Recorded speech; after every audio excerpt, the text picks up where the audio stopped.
Nakakaon na ba ka ani? Lami naman po mukhaon nukos nga mag-itop-itop imba ba mao nang atuan na po ning lutuon.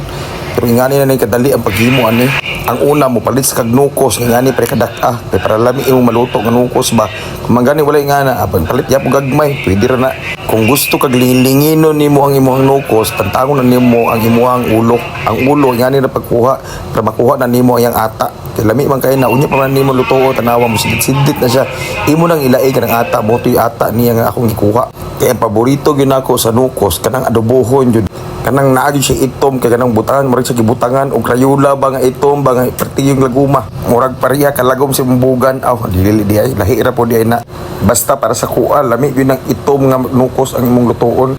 kay kung manghambog ka nga nukos imong gikaon dali ra kaayo makita na pag ngisi nimo gamay makita dayon ang imong lagom sa imong ngipon di na makita nga imong gikaon nukos gyud ay muingon gyud ay nang ang tawo ba makakita sa imong hala nukos gyud sudan kay lagom yang ngipon tanawa saon lang kang nagilo no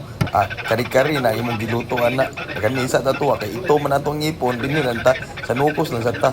bitaw kay gusto man natong lingin-lingin diyan ang shape natong ibutang mo nang ingana akong paghiwa ako agyon nang giplaster kay ibutang din ako na sa akong garapon ingana ra na pag simple nga kapag hiwa ana sa imuhang nukos na dili kay kuan ba tanawa gud na di gyud na kay maigo akong kamot kay kabalo naman ta mo ilag mo na siya ingana nga plaster ibutang na nato na ingana saktong proseso ra ana sa pagbutang hapit na ko masama na pero di gyud ta masama kay gamanan man ta mo nang lisod kay ta maigo ana mo nang atuan nang ibutang apit na ta mahuman atuan na nang iplastar ingana ra ka gwapo kay tanawon kung ingana pagka-plastar ang imong nukos di ba dali ra kay pagkuman sa imong paggaruto ay mo din ang tanawon kung manggali nasakto na ba ang paghimuhang paghiwa kani imong hugasan kay pamatangtang ang buling nga gikan sa imong kamot bulingon pagkamot di pa nimo hugasan lisod na pud kaayo ang George na magkaon na gyud nimo pagpa-prepare na to ng hinugasan na to ang ato ang nukos atuan ang sugdan ang pagluto magbutang na tag idibol nga inganaon pagkabutang kay magisa man itag mga lamas niya sibulyon ahos ug luya iapil po ng atsyal kay para muhumot yun na imuhang giluto murag kahumot sa kolon ba nga bambini ba kay numnum na hinungko ng bambini ba sa high school ko na ako'y amigo nga magsigdadala ng bambini butang niya siyang bag din pag mudulo sa iya yading inudnud siyang kamot purting humuta murag kahumot aning ginitong giluto nga nukos na butakan na itong silver swan nga naipato ang marka nato dahil kayo na dahil nato kaya para pampastar na ang tanan nato mga lamas masagol sa iya pa dahil butakan na nato ng ata niya mo na itong ata dahil hinahinayo na ito nag-ukay para mo itom na siya para ka itom sa imong nawong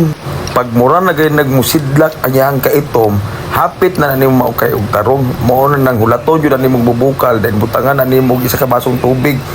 para na po isabaw ilig ba mi manabaw magbuot day ka naon na mo pusiso sa mua ang kapait lang jud ni magluto kag ingani kay magsigi jud kag ukay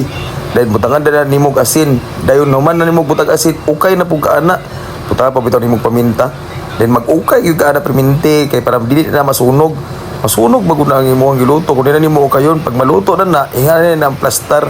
maghukad na nagaguna-una kay para ikaw una makakaon pag mulagom na imong ngipon ngisi day kasi imong tapat ina dayon siya nakakaon ako una kay akong gikaon perti yun kayong lamia mao na dali ra kayo pagkaluto